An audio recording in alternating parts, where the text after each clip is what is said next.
The unusual thing in history is that there are so many accounts or stories of the life of Jesus.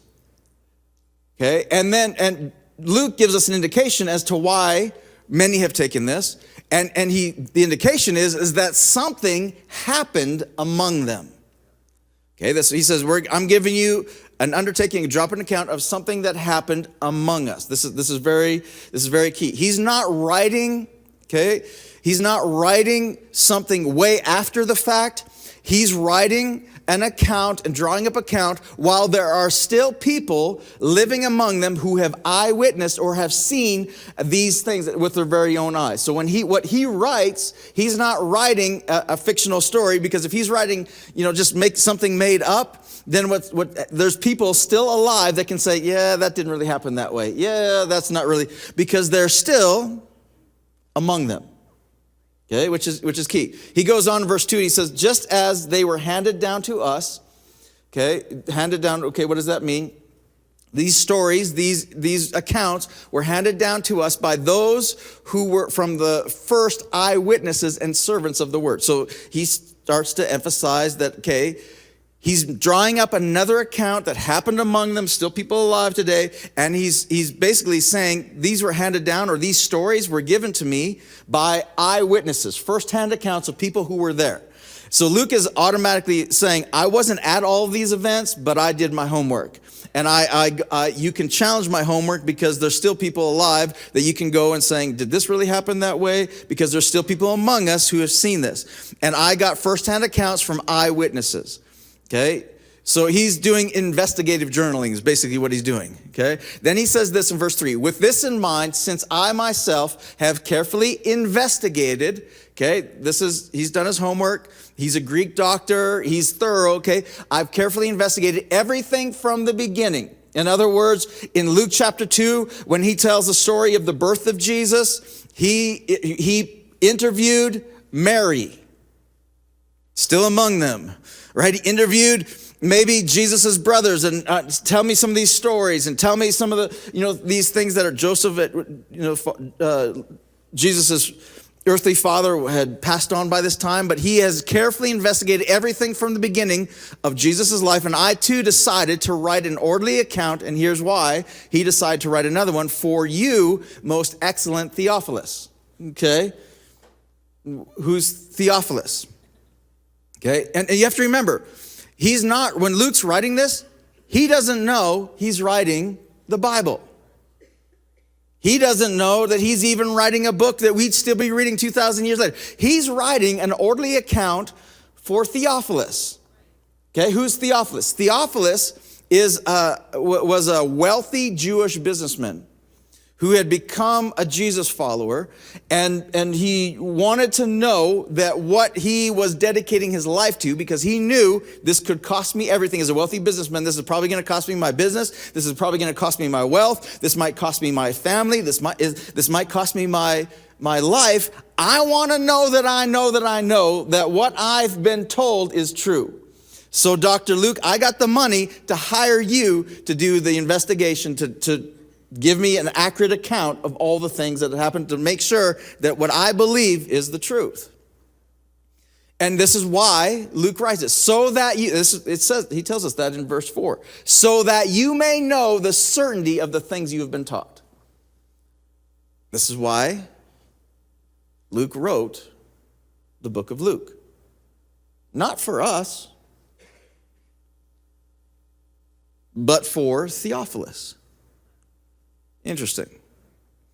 And he interviewed a number of eyewitnesses about the events surrounding Jesus' life and about the events surrounding Jesus' death. And he gives very detailed accounts of both. In fact, when he talks about Jesus' death, look at this in Luke 23, verse 53. He says this, then he took it down. He's talking about Joseph, who was the businessman who gave the tomb, gave up his tomb that to bury Jesus' body. So then Joseph took it down, wrapped it in it being the body of Jesus, wrapped it in linen cloth and placed it in a tomb cut in the rock, one which no one had yet been laid. It was preparation day, and the Sabbath was about to begin. You see the details?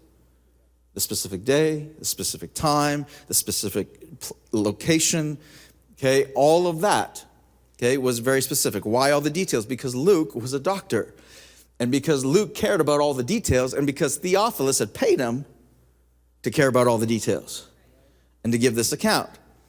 Okay, and Luke was giving all these details because he was making it clear that Jesus was really dead. Because the rumors in the time was, well, Jesus' body disappeared and everybody's claiming that he rose again from the dead, but maybe the disciples just made it up, or maybe Jesus wasn't really dead after all. Maybe he's just really wounded and 3 days later popped up. Like, okay, he went through, endured a lot, that'd be a miraculous recovery anyway. But Luke is making it very clear that Jesus was really dead. To who? To Theophilus. Then he says this, the next verse, he says, the women who had come with Jesus from Galilee followed Joseph and saw the tomb and how his body was laid in it. Then they went home and prepared spices and perfumes, which was a Jewish custom for the dead. Again, all this detail to make sure that we know that Jesus was really dead. Okay? Now you have to remember, at this time, Jesus' death, that Saturday that he's talking about, after the crucifixion, there were no Christians, there was no church, and the story should have ended there, right? And if it had, we wouldn't be reading or talking about it today. It would have just finished as a letter to Theophilus, okay? But Luke documented the life of Jesus in this way, and we're reading about it today because the story of Jesus did not end on a cross. Okay? Now, Luke went on to write another book, documenting the 30 years in great detail after the death of Jesus. And he records the rise of the church, the early Christ followers. Why? Why did he document 30 years after? If it had ended on a Roman cross, why document it 30 years after? Because something extraordinary happened among them, of which he talked to eyewitnesses.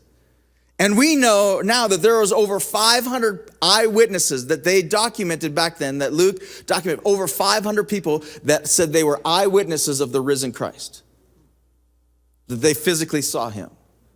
And Peter would say this. Peter, remember, Peter, the one who denied, and Luke didn't hide that from the story, denied knowing Jesus to a servant girl. Peter said this right after the resurrection of Jesus in Acts chapter 2. And this is what Luke recorded. And he says, God has raised this Jesus to life, and we are all witnesses of it. Again, this is key.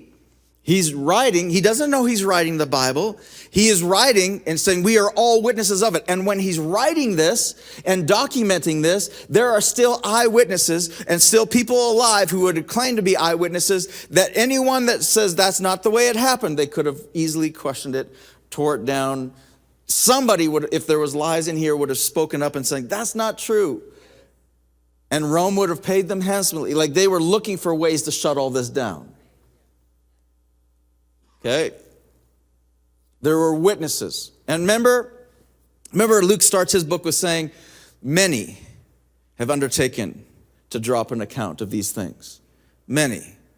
Well, Peter was part of the many. Peter dictated his recollections of Jesus' life and death and resurrection to John Mark, and that's the Gospel of Mark. Matthew, one of Jesus' disciples, wrote down and documented all of his recollections of the life and the experiences as an eyewitness and wrote all those down. That's the book of Matthew. Right? So Peter dictated, by the way, to John Mark because Peter was an illiterate fisherman. So he had to have somebody else write it for him. And the book is also much shorter, which is not Peter. But Mark's like, yeah, got that. Made it short. John also wrote down his recollections. And John, interesting enough, John was the last one to write his. And you're thinking, well, why, John? There's already 3 others, or at least 3 others out there that we know of. Why write another account? It was the last one written. Why? John tells us in John 20, verse 31, he says, but these are written that you may, this is why, believe that Jesus is the Messiah, the Son of God, and that by believing you might have life in his name. This is why I'm writing yet another account. He's writing to the Jewish people, that you might believe that Jesus is the Messiah, the Son of God, and that you might have life in his name. So those 4 accounts, that takes us to the end. Those were written all in the first century, within the time of which there were eyewitnesses of all the events, on which the time anyone could have spoken up and challenged what was written or what was recorded and saying, no, I was there, that didn't happen that way, whatever that might be. Now, what we know is that those accounts, as the eyewitnesses were killed off or died off, as that one happened, these accounts, these gospels were preserved and protected like crazy by the Christ followers, by the Christians, by the Jesus followers. Why were they protected? Because these were eyewitness accounts of what they were proclaiming to be true, that Jesus is the Messiah, that Jesus is God, and they're protecting these things with their lives sometimes, protecting these writings, preserving these writings. In fact, in the first 3 centuries, the main role of a bishop, which a bishop is the one responsible for the church in a city, the main job description of a bishop included protecting, preserving the writings of the Gospels of Jesus. That was one of their main jobs, protect this thing, because these were eyewitness accounts of the life, the death, and the resurrection of Jesus.